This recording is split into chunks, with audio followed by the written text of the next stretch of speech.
can see. You can see in a minute here. In fact, let me show you. Aleph, Yeah. Bet, Gimel, Dalet, Yeah. Hey, Vav, Yeah. Zayin, Het, Yeah. Kuf, No, het, tet. Het, tet. Het, Yud. Yud, Tav, Kaf. Lamed, Mem, Yeah. Nun, Tav, Samek. Samek, Zayin, Ein. Zayin, Ein. Ein, Het, Pei. Hey, Pei. Pei, Gimel, Sadi. Sedi, Kuf,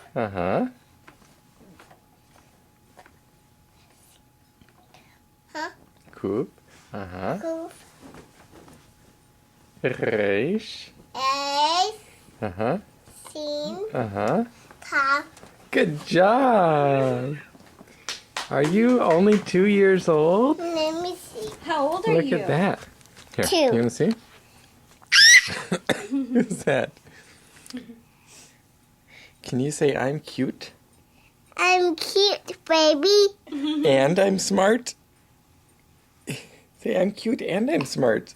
What, baby? So Elizabeth,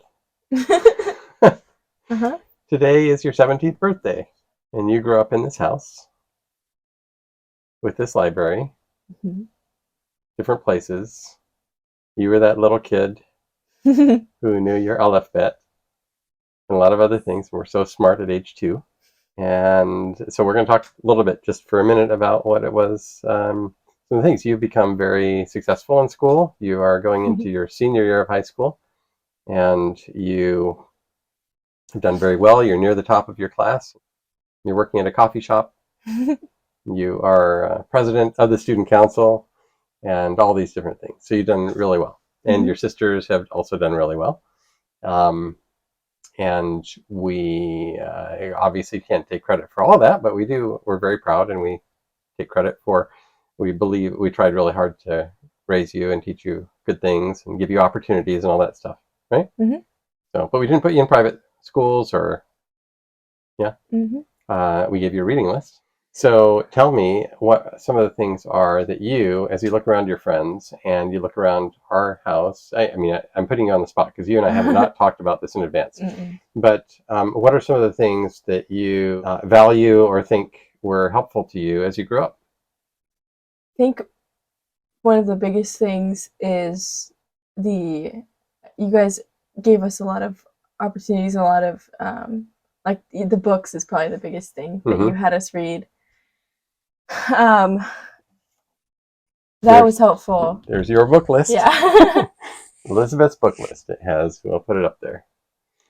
Books that, talk about the book list. What was it and how did we use it? So every age, starting from 6, we would have to read the books that were on the book list.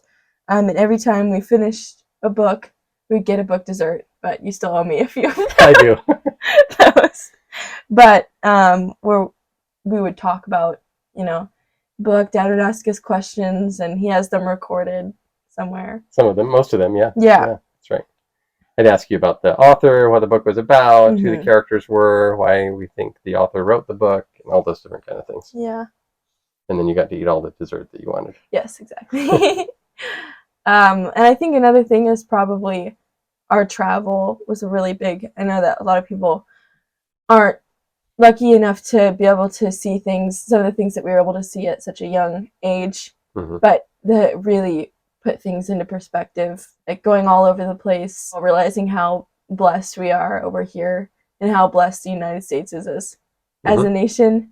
Just the perspective of that was, I think, very important to have, and just having the memories of going to those places and being able to learn history with that was something I feel really fortunate to have had. And I'm glad we prioritized that So sometime when the kids were young, my wife said to me, we want to take one trip every year. And we tried to do as much as we could. We tried to do international trips. We have not always done international trips, but sometimes we would make road trips. We try to travel as economically as possible, but also splurging here and there. So we wound up going to some interesting places around the world and take places that were meaningful. What were some of the ones that were most meaningful to you or memorable to you?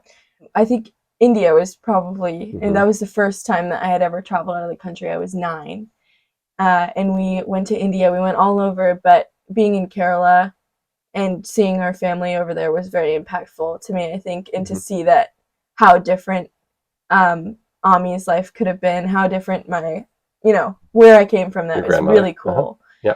And then also the history side of it, I remember going to Spain was amazing to me, specifically standing where Christopher Columbus had asked Ferdinand and Isabella to fund his exploration.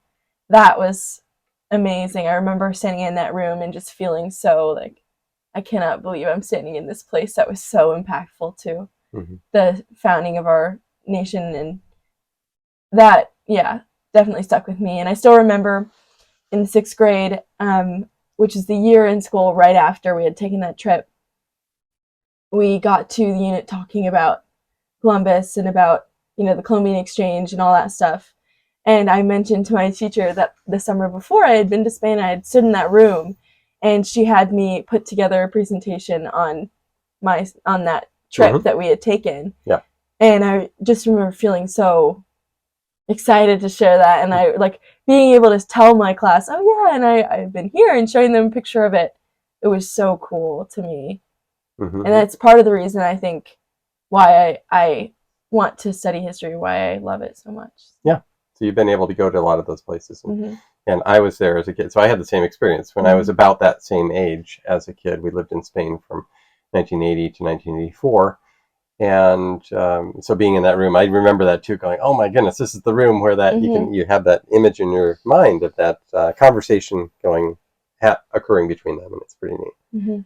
So you have some heritage, and you have multicultural heritage in terms of Indian, and then on our side Norwegian, and then whatever. We haven't been to Norway yet, but we've done all that. Yeah, so you've had some opportunity for travel.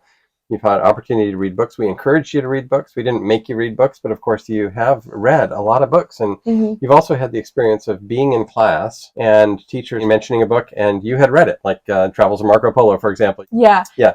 And others like that. Yeah. Yeah. So that's just being proactive with that. It's not that these books are available. You can check them out from the library if you wanted to. But yeah. And the other thing is, it wasn't that I necessarily understood every word of them.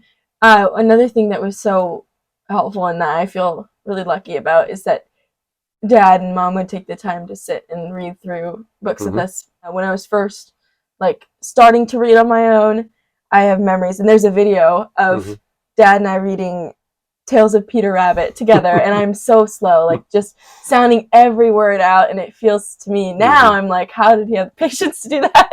Because I was not, but things like that were just so helpful.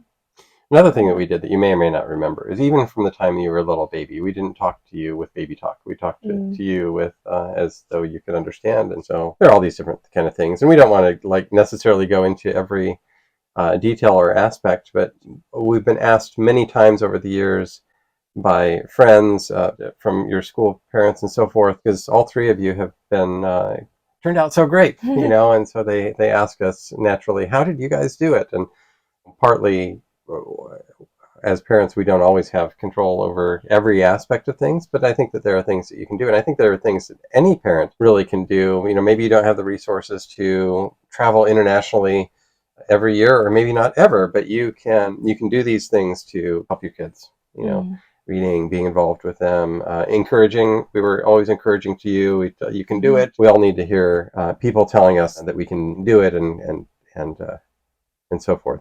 You are a musician. Mhm. You have been doing, you play music in church, and you are involved with volunteering things. You babysit. You're very giving to other people, and so each of you have different personality traits. But so Elizabeth is getting ready to go to college next year, and we're thinking about where that will be. But just wanted to introduce you to her. Number one, because we're so proud of her, and number two, just to begin to answer that question of how did we do it? Well, I don't know, but I can tell you what we did do, and maybe that'll be helpful to you. So thank you for watching today. This has been Kindness and Truth, video number 2. I hope you're having a great day, and we'll talk to you again soon. Thank you, Elizabeth. Thank you.